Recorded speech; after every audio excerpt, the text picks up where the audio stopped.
Hello, welcome to the show. I'm Mead, this is Steve, and we are doing a review of Daybreakers, starring Ethan Hawke and Willem Dafoe.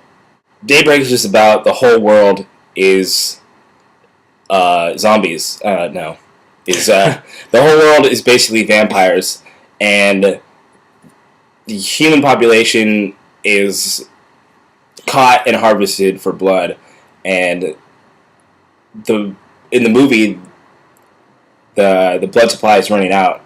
So Ethan Hawke's character is a hematologist, and he is trying to find a blood substitute. Okay, so I thought this movie was pretty cool because it sort of combines the whole vampire thing with science fiction. It takes place in the future, the year 2019, if I remember right. So you've kind of got vampires, but it's also a futuristic situation. And I thought that was cool. That's kind of a little bit of a different take on the whole vampire thing. But it's not the distant future, so it's not too high-tech. You know, most of the movie has to do with the few surviving humans trying to, avoid being captured. And the main character is a vampire, but he's helping the humans, and he, doesn't believe in drinking human blood. He's been drinking animal blood.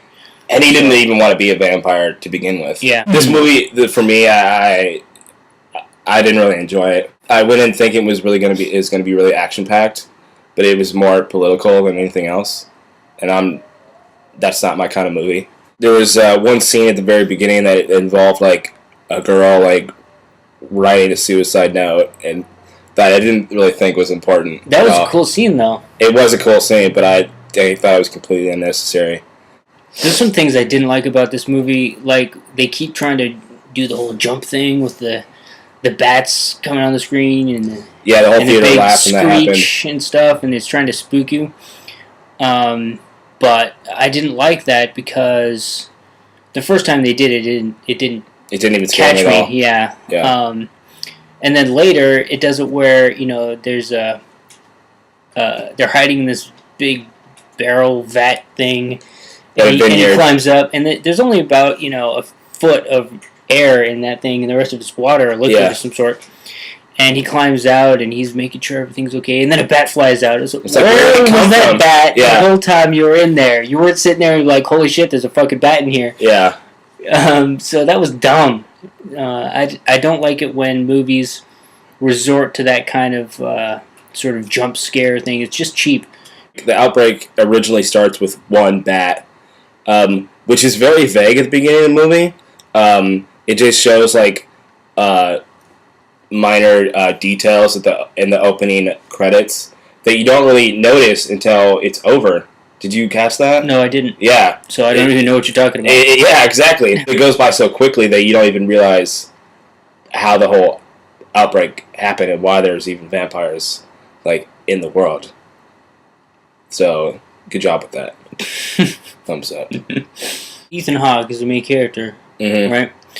I'm not a big fan of him, but I think he did pretty well in this movie. And I don't know if this is a coincidence or not, but he kind of had the whole Han Solo thing going. Yeah. Towards the end of the movie, he's got the vest and the white shirt and stuff. Totally looked like Han Solo. And Willem Dafoe is always good. I didn't really like the accent thing he was doing in this movie. He was trying to be a redneck. But he's still cool. He's always good.